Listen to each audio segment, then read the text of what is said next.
नमस्कार।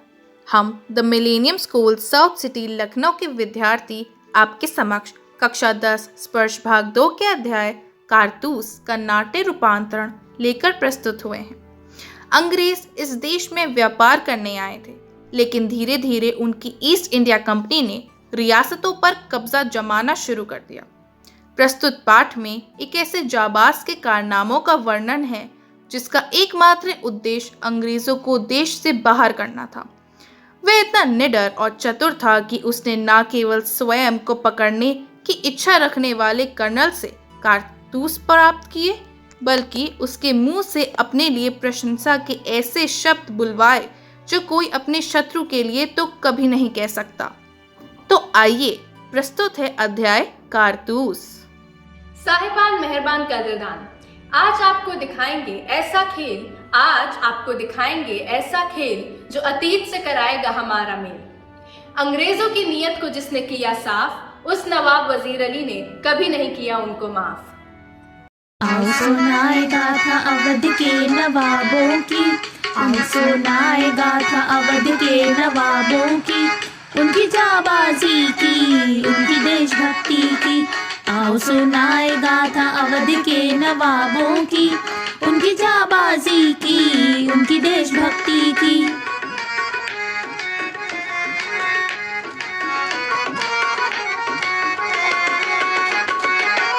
राजनीति तो साजिशों का समंदर है, सत्ता की लालच देखो सबके दिल के अंदर है। राजनीति तो साजिशों का समंदर है, सत्ता की लालच देखो सबके दिल के अंदर है।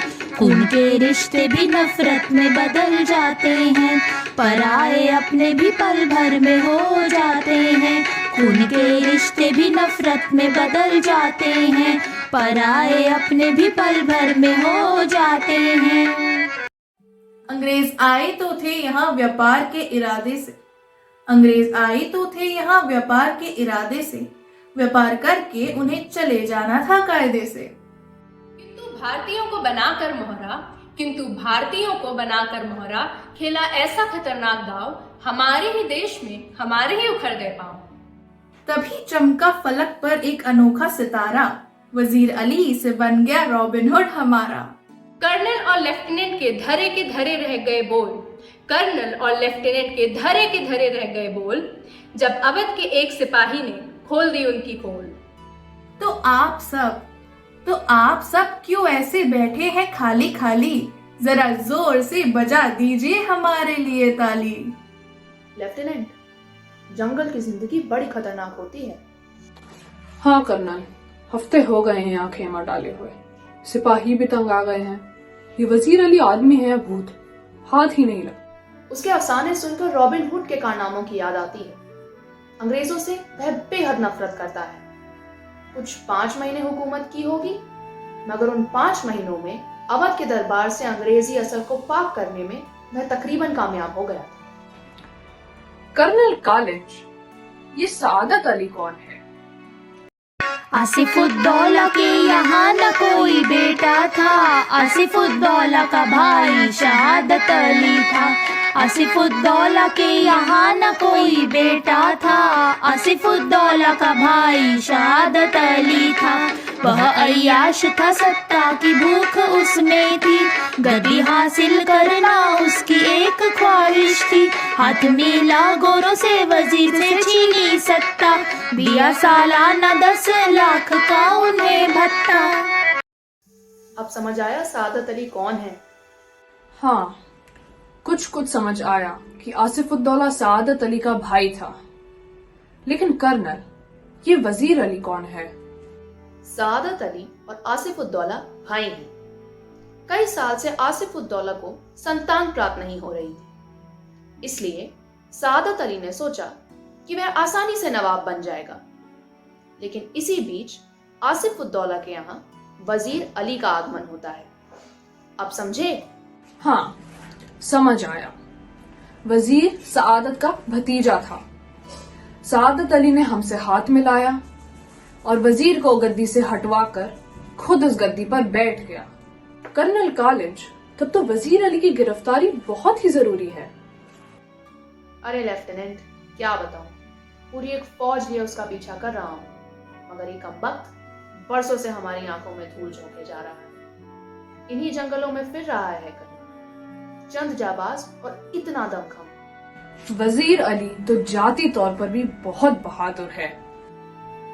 बहादुर ना होता तो यूं ही कंपनी के वकील का कत्ल कर देता। कर्नल, ये कत्ल का क्या किस्सा है? कत्ल का किस्सा क्या हुआ था सब सुन लो अब। कत्ल का किस्सा क्या हुआ था सब सुन लो अब। अपने ही हाथों से अपने सिर को धुन लो अब। अवध से हटाकर अली को कलकत्ता भेजा, फिर वहाँ से तलब करके बनारस भेजा।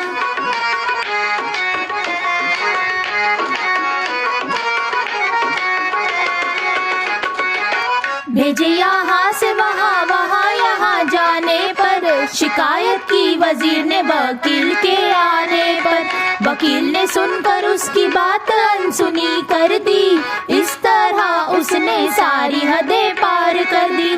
क्रोध में आकर अली ने खंजर भोंक दिया, वकील का देखो इस तरह काम तमाम किया। क्रोध में आकर अली ने खंजर भोंक दिया, वकील का देखो इस तरह काम तमाम किया। आप समझे कत्ल का क्या किस्सा हुआ था? हाँ, अब समझा। वकील का कत्ल करके वह फरार हो गया। तभी से हमारी फौजें और सआदत अली खां के सिपाही बड़ी सख्ती से उसका पीछा कर रहे हैं। हमें अच्छी तरह मालूम है कि वो इन्हीं जंगलों में है।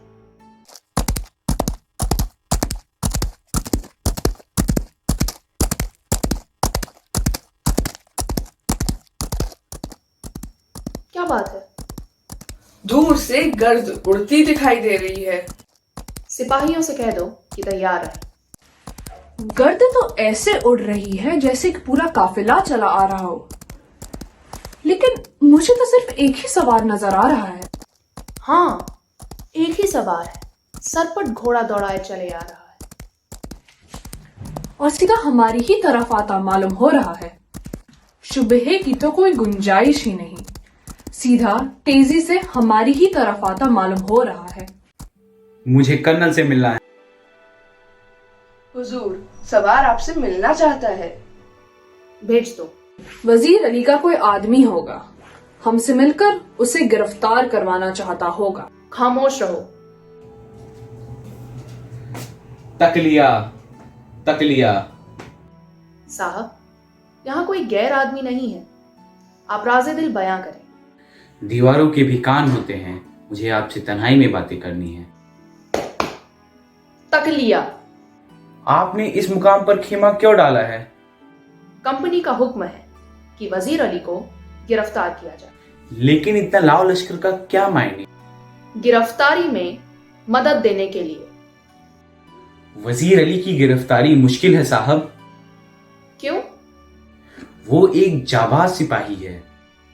मैं भी इससे वाकिफ हूं। आप क्या चाहते हैं? चंद कारतूस। किस लिए? वजीर अली की गिरफ्तारी के लिए। ये लो 10 कारतूस। शुक्रिया। आपका नाम? वजीर अली, आपने मुझे कारतूस दिए, इसलिए मैं आपकी जान बख्शी करता हूं।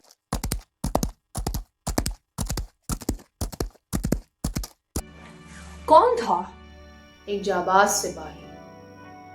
ये थी गौरव गाथा अवध के नवाबों की, उनकी जाबाजी की, उनकी दिलेरी की।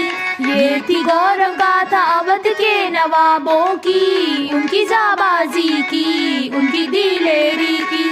हम ना भूले कभी ऐसे बहादुरों को, आओ कर लेना मन ऐसे शूरवीरों को। हम ना भूले कभी ऐसे बहादुरों को, आओ कर लेना मन ऐसे शूरवीरों को। ये थे हमारे अवध के नवाब, जिन्होंने अपनी सरजमी पर अंग्रेजों को टिकने नहीं दिया। धन्यवाद।